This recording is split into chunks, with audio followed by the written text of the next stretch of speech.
Well, good morning, everyone. I thought today we'd talk a little bit about buying used guitars. I have 10 things you should consider when you're going to go buy a guitar that's used. And so I thought I'd go through them and try to get through them kind of quickly. I'm holding here a used guitar for an example.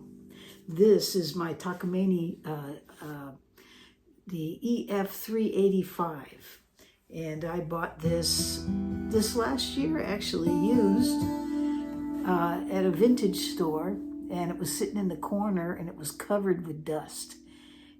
In fact, it was covered with dust, and it also had this old strap hanging off of it, and it looked like a mess, really. I mean, it had so much dust on it.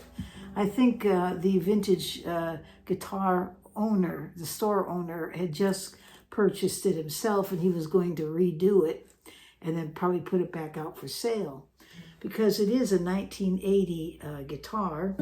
So, it's right on that edge of being vintage. Usually we think 70s vintage, but I think as the years are going by, that's kind of creeping past 70s. But nevertheless, we're not going to argue about what is a vintage.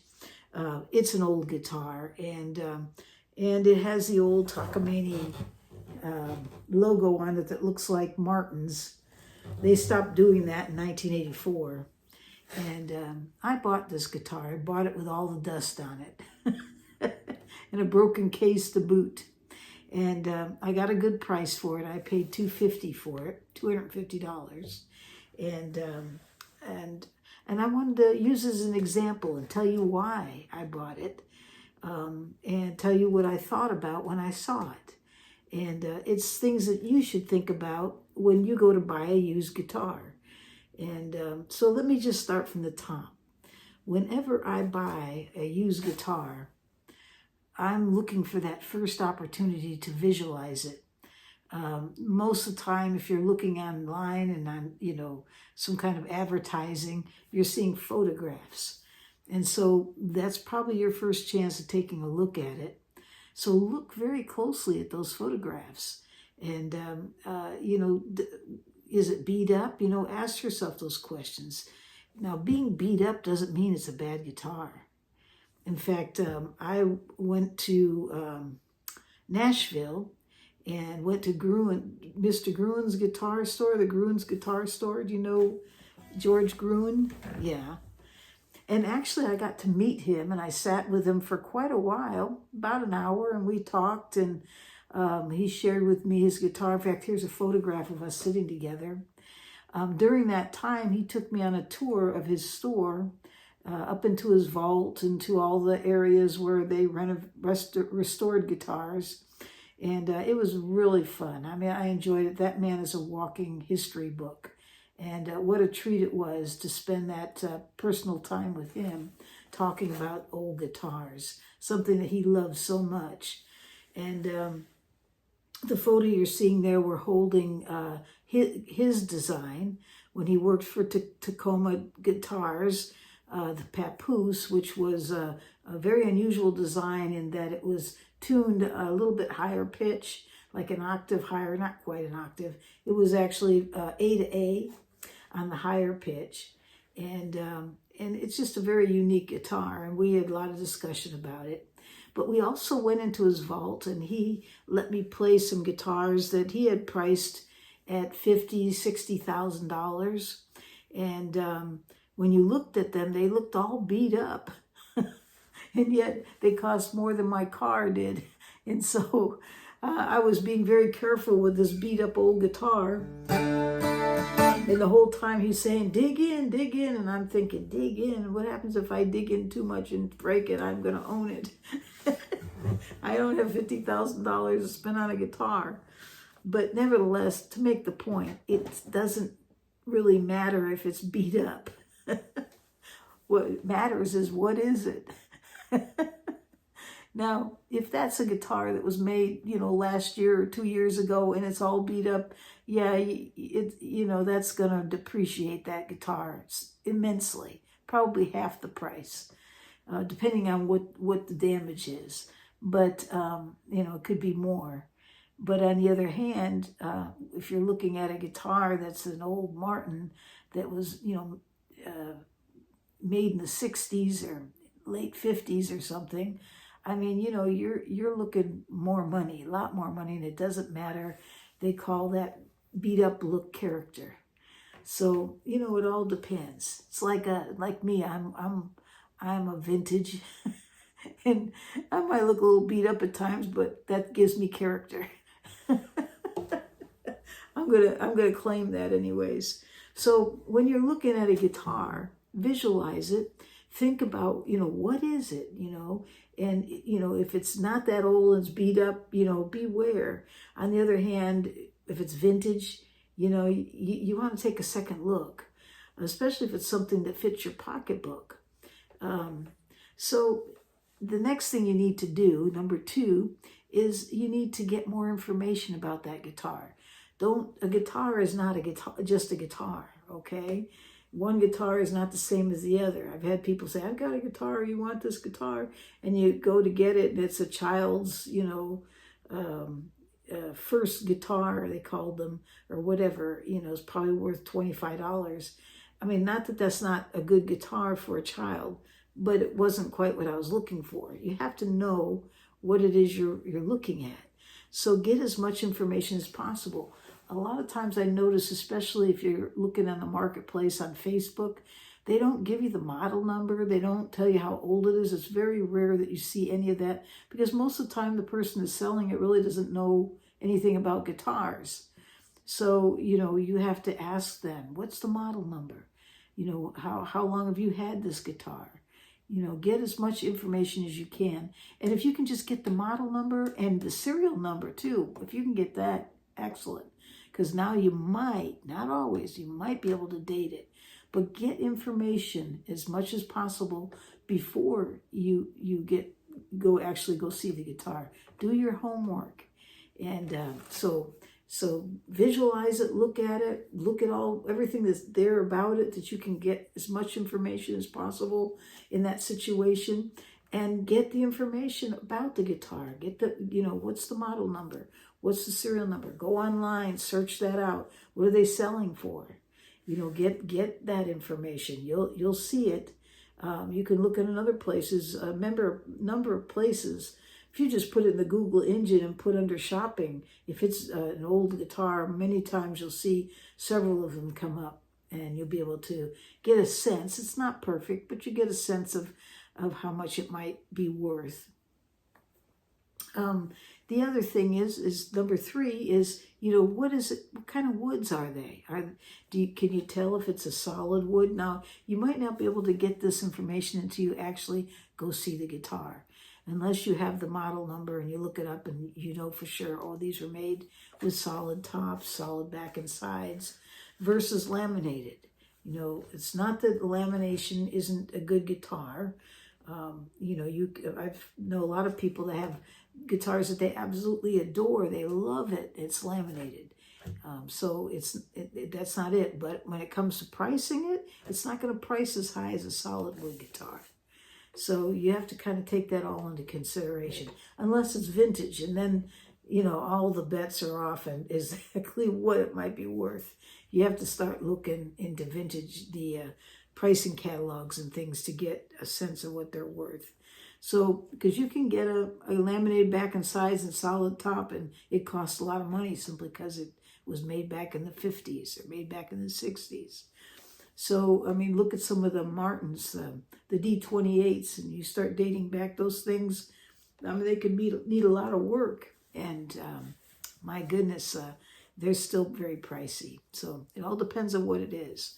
So take a look at it, get the information from it, find out what kind of a guitar it is, what is it made of, what kind of woods are they.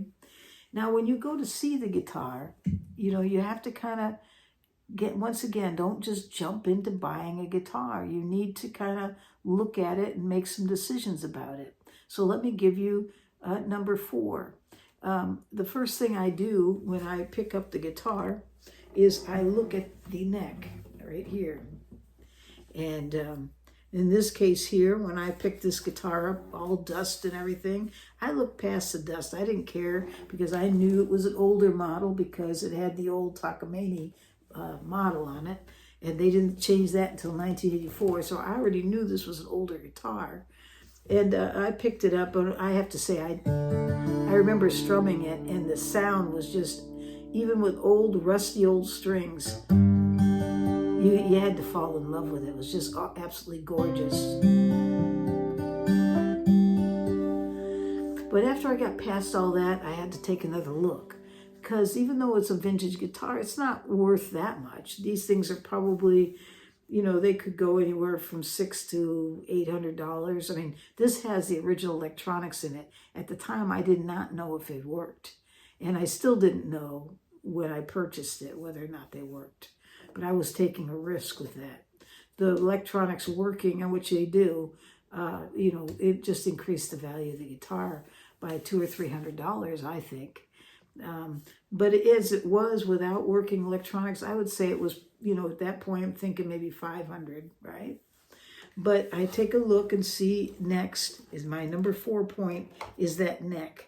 Is it pulling away? You'll see if there's a gap in there. And it'll even, you might even be able to wiggle it. It'll be loose if it's really bad. And when something like that happens, you're talking about having to reset this whole neck, taking it off, put it back on, and it takes an expert to do that. And resetting a neck can cost, you know, around $400, maybe even more, depending on what type of neck it is. But $400 is probably typical, $350, $400 for a neck reset. Well, right there, that's pretty much the cost of this guitar, right? So at that point, you have to start thinking, is it worth it? Is it worth me buying? Now, in this case, I didn't ask him a price yet. I really didn't know. But I'm thinking in my mind, you know, well, the neck is good, so that's not going to have to happen. And so far, the playability, I played it, and that, you know, the neck seems to be holding really well. So that being said, that, you know, I'm looking at that. The next thing I look at is I'm looking at the bridge. So there we go. That's the next place that I go. And I start looking. If you have a piece of paper, you know, you can stick a piece of paper underneath there. And if you can get a piece of paper underneath there, it means it's pulling up. Nothing should be able to slide under it. And I don't have a piece of paper here to show you. Well, nothing would happen anyways. This bridge is not pulling up. I could see it by looking at it. It was solid on the top. So here you have it. I've got a bridge that's holding solid. I got a neck that's holding solid. I got a guitar that sounds beautiful. And I know because of the headstock that this thing is older and before 1984. I went and looked for the serial number, and usually with old Takamines, the first 2 digits usually, I don't know, there might be examples, it's not true, but most of the time that's your year for the Takamine, and this says 80. And sure enough, this was made in 1980. But so I kind of knew we were looking at an older guitar that had a neck that was holding and a bridge that was holding. So that right there was my number 5, right? Bridge, neck, and so now we're on to number 6, the guitar action. So I play it, and I can feel it's just a little stiff, but part of me is thinking, well, this is an older 12-string, you know, and you can, a lot of people will take their 12 strings and they'll actually tune it down a step or even a half a step, and it'll bring those strings down just enough to where it'll be comfortable. In this case here, I'm looking at it and I'm thinking, well, I want to make sure this neck isn't warping, pulling up. So what I do is I put my finger here and press down on the low E on the 12th fret. I usually will use my ring finger so I can stretch. Then I'll take my pointer finger, put it on the 2nd fret, come up here right to the center of this and press. And when I do, I should be able to hear just a little sound. Not a lot, but just a little. If I'm not hearing any at all, if that string isn't moving just a little bit, I mean, we're talking a fraction of an inch, If it's not moving just a little bit, in this case it is, but if it wasn't, it means the neck was bowed back too far. It means somebody took the truss rod and they tried to get the strings down more by bending that back, and which, you know, you can still find ways to repair that. There's certain things you can do without setting a neck. But in this case, it looked really good. You know, the relief, I call it the relief on this, looked really good to me. So I've got a neck that's not pulling off. I had a fingerboard that is set just right on the relief. The action feels a little high, but I look down at the bridge and I can see there's room down here for that bridge to come down just a little bit, which would probably fix it. And I might even be able to dial that truss rod that's in here, because there is a truss rod, and change that action and bring it down. So I was feeling like I could pretty much, you know, make an adjustment on this to make it playable. You know, there's other things you can do, you know, but getting it set up, you know, you could take it to somebody if you don't know how to do it. And you're probably looking at, you know, for a setup, if they had to replace the saddle, replace the nut, and get everything set up, you know, looking at a couple $100. If they were just going to set it up without changing that out, maybe $100. But it just depends on the luthier and the person you take it to. But it would have been worth it to me to do that. But in my case, I knew I could do it myself. So once again, I'm looking at a guitar. I know it's old, it might be dusty, but it has beautiful sound. The neck's not pulling up, the bridge isn't pulling up. You know, the action is a little high, but I think I can adjust it. So now I'm going to start looking at the body. Are there any cracks? And I went over this, and of course, I could see, you know, little dings and wear and pitted wear here and there, and there's a belt buckle rash on the bottom, but I'm thinking that's just character. It just comes with age, and who cares? This thing sounds amazing. So I really was starting to fall in love with this guitar. You can't beat that sound.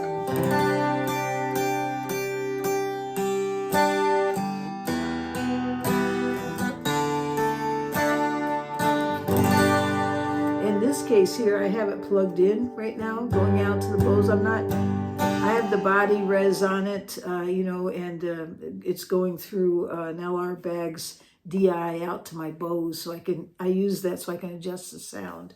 And if there's any minor changes I want to make to the low or the high, I can do it. But there's nothing on this guitar, like there's no chorus or reverb or anything. It's the guitar. It sounds like this. It's just absolutely beautiful. So we looked at all those things. I didn't know if the electronics works, and I really didn't even question it. I didn't find that out until I got it shipped to me and opened up the box and plugged it in, and found out that these old original electronics on here work just fine. I don't have the case with me, but you should have seen the case.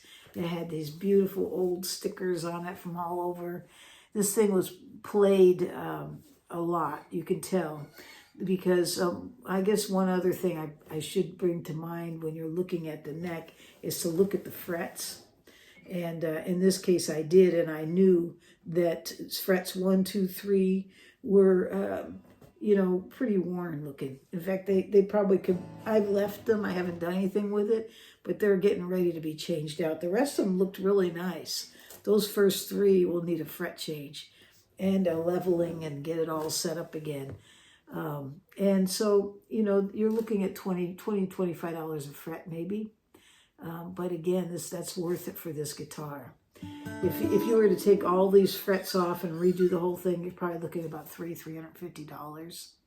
But again, you have to think about those things when you buy an old guitar. If this was not a guitar that I thought was worth it, you could end up with something that your repair exceeds even the price of the guitar or the worth of the guitar. Unless it has sentimental value, I would stay away from something like that. So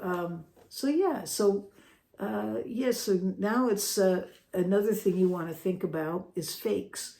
In this case, this is not a fake Takamine, but there are some old fakes out there, and you have to be real careful, particularly around, I saw one day, I was at a flea market, and somebody was selling an old electric Gibson, and it looked amazing. I mean, I opened up the case. I didn't know a lot about Gibson electrics, but I knew it was an old one, and it was a Gibson, and it probably was, I knew it was worth in the thousands.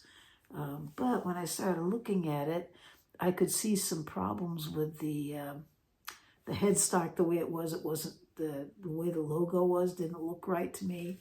And so when I started questioning the person about it, I found out that it was actually a copy. It was a fake. And they were only selling it for like $300 or $400. So that got my attention. But believe me, you usually, when something is cheap like that, there's something wrong, unless the person really doesn't know. In this case, they weren't saying that it was a fake until I asked them.